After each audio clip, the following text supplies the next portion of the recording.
Hello and welcome to Square Raindrop. I'm Jo Wheeler. And I'm Steff Galter, and you can tell it's hot today. We're outside. We're both outside. There's a first. Exactly. And short sleeves as well. That's the first time this summer. First time this summer for me. Oh, really? But you've got a tan, Steffi. Have you been on a holiday?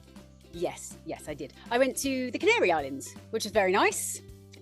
Small issue with the hotel. As usual, Steff books everything in a kind of mad panic rush, last minute. Oh my goodness, it's raining. I can't take this all summer. So I booked us a little trip away, went cheap and cheerful, got there and found that not all hotels in the Canary Islands have AC. Who'd have thunk it? Air conditioning. Oh, Lord. No air conditioning. And there was a heat wave. So we're looking at around 37 degrees each day and no AC. Let's just say there was a lot of time in that swimming pool. I'm sure there was. Well, oddly enough, I spent a lot of time not in the swimming pool because I went away to Germany for a few days. I was touring with the brass band, just so as you know. I'm staying at a music institute, which was lovely. But we were supposed to be playing at this gala night, which in the end we didn't play at, but we did go to see. And we're on this kind of racked, steps, seating, if you like, on metal chairs. And the stage is beautiful. It's over the water. I mean, this is a truly gorgeous spot until the thunderstorms came. And the funny thing is, I'd looked at the radar and I said to our chairman, I said, it's scheduled to rain at 7:05. This was 7 o'clock. He goes, yeah, okay. And the rain started coming out at 7:05. I looked at him as we're all putting raincoats on. I said, it's raining. And he goes, yes, but it's only a spot of rain. I said, no. The forecast is for thunderstorms, right? And these thunderstorms came and they were monumental. I swear down, you've never seen thunderstorms like it in this country. There was thunder, there was lightning. I've got the most magnificent picture of a rainbow with lightning through it. And the rain came down like this. And of course, we were on metal chairs. So we got taken off those. And they had the entire audience on the stage, right? And the entertainers had us singing Downtown and Sweet Dreams Are Made of This to keep us entertained for the half hour, whilst these thunderstorms literally went lunatic all over us. It was, pretty spectacular. It's certainly the one memory I'll take home from that trip. I want to just point one thing out. You weren't just touring with this brass band. You do actually play a brass instrument. It wasn't like you were just going around with them, having a good time. No, Jo's actually super talented. She plays the French horn, just like that. I actually play the tenor horn. Oh, do you? Whatever. Close. Different shape. Doesn't matter. But I'll tell you what, both instruments, when they get watered down, just go glug, glug, glug, glug, glug when you play. It's like a submarine go down. Anyway, so we had a good time. And then of course we came back to this fiasco. What's going on? No summer through July and August, and suddenly woof. Here we go. I can tell you exactly what happened, Jo. The kids went back to school. That's what happened. So we arrived back from our holiday, and my other half said to me, Steff, I wasn't quite ready to come back to August. I mean, it's autumn. What? And then the kids went back to school and ding, blue sky, nice day, super warm, too hot for some. Exactly. In fact, we could be looking still at the hottest day of the year. That's right. Because originally we were thinking it might be Thursday, but then because this sort of thundery breakdown isn't happening now, it's happening later. So over the weekend, there you go, Bob's your uncle, even hotter. Well, kind of looking back over the summer, which is probably not a very good thing to do, probably best forgotten, all things considered. But through June, we had those lovely conditions, blue skies and high temperatures. Remember those? I mean, just like this. And that was because the jet stream was to the north of us. We had high pressure over us, lovely conditions. And then come July the 1st, pretty much when the kids broke up from school, and woof, somebody threw a switch. And the rains came down and the wind started to blow. And it was pretty grim and has been ever since. No, it didn't stop at all. And now the jet stream's going to the north of us again. And so this high pressure is built in. But it's not just that high pressure, is it? It's that low pressure down towards the southwest, which actually are the remains of Storm Franklin, which has come across the Atlantic. And so that's driving the winds up from the south, and that's bringing all that warmth down from Iberia, in fact, northern parts of Africa, because we've had this Saharan dust as well. Yeah, high pressures are these generally quite large, flabby things that don't really like to move anywhere in a great hurry. But this one has kind of got locked in place by two areas of low pressure. So we've had one over Spain, and that caused us a load of flooding in Madrid. I don't know if you saw the videos of the water coming into the metro system there. And then as that kind of edged away a little bit, Another one got really intense down, and that's currently over Greece, southern Italy, Malta, that kind of area. Really severe weather there. They had 750 millimeters of rain in a 24-hour period. Wow. In And the what's their UK, usual rainfall?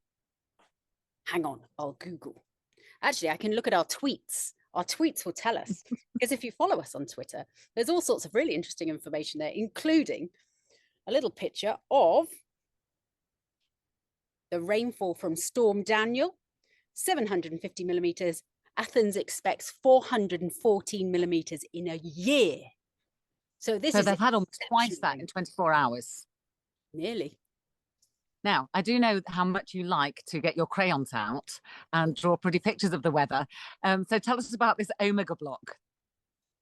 So yes, so we've got two little low pressures, and then the omega goes over the top, and the omega is where the high pressure is.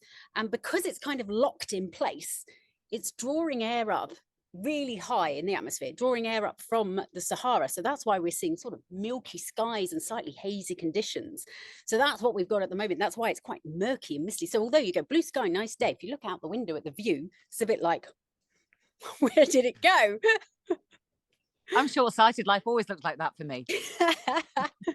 So we've got the Saharan dust and this warm air going around the top, and then these two storm systems. So presumably if the thing's locked in place, those storms aren't going very far either.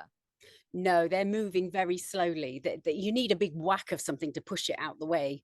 That's generally what happens, or it gradually drifts, but it's a really slow process. But this is how you get the record temperatures, really, because a record doesn't happen overnight. You don't have 3 days of rain and then a hot day, and that hot day is a record-breaking temperature day. What normally happens is it's hot. It's hot. It's hot. It's still hot, but each day is like incrementally hotter until, you know, after a little period, then that's when you get the record. So if we do manage to get a record, it's going to be due to the prolonged nature of this heat wave. We're looking something like 6 days of over 30 degrees, which in September sounds a bit crazy. Is that in itself going to be record breaking? Because I think there have only been a few years where the hottest day of the year has occurred in a non-summer month. And on those occasions, it's always been September. Well, it hasn't broken the record there yet, because at the moment, our highest temperature still, it's happened twice this year, 30.2. But by the time we 32.2, 32.2. 32.2, you're right. By the time we get this online, we might have broken it.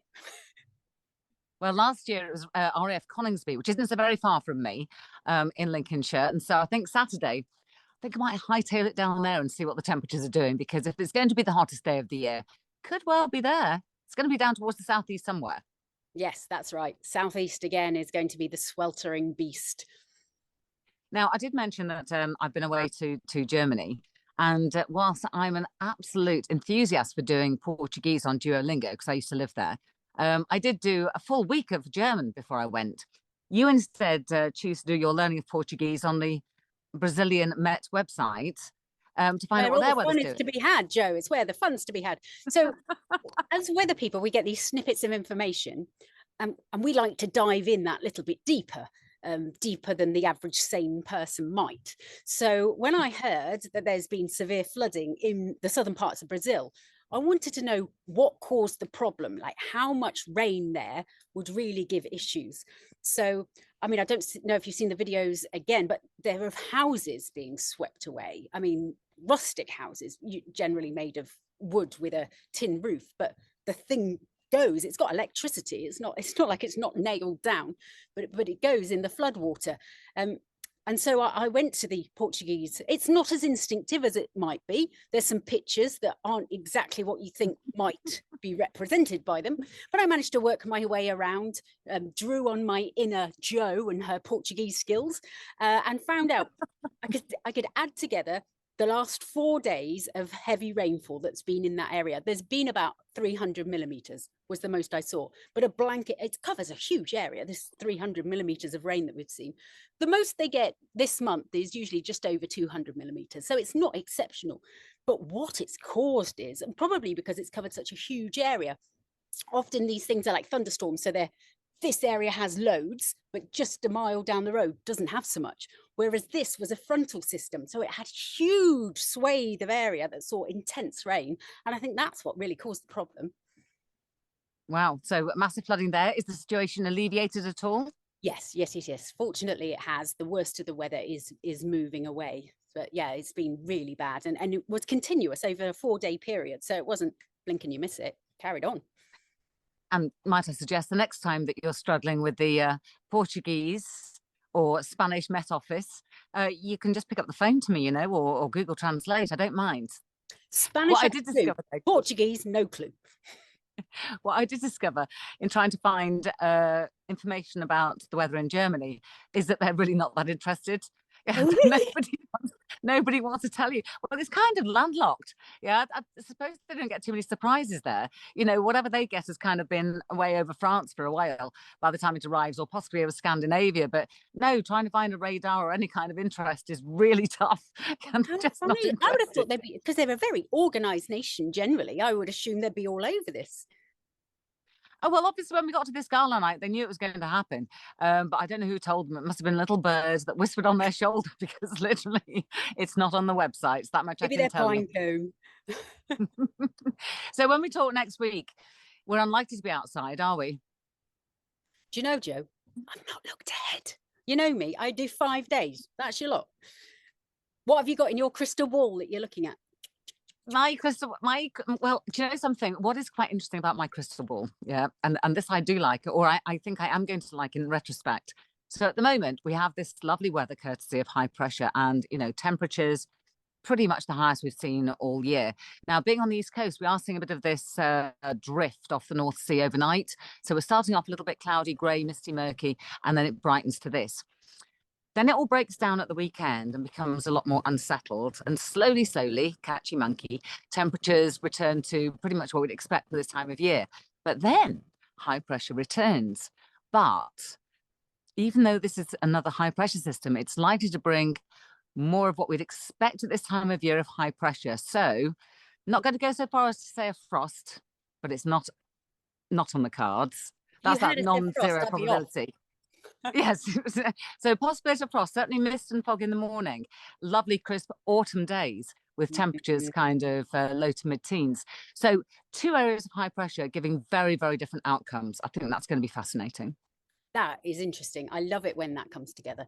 So close to each other as well. So you can really contrast and compare. If. We'll have to wait and see, because as you say, it's always a long way off and you haven't seen the whites of its eyes yet. So exactly. Let's not count our can't chickens. See the whites of its eyes. I'm not interested.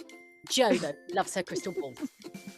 I do love my crystal ball. Meanwhile, I think we've got some time to top up the town before next week. So if you do want to contact us, it is Square Raindrop. That's at Square Raindrop to you. That's on formerly known as Twitter, X. That's the one. And we've got an email as well, which makes life so much easier.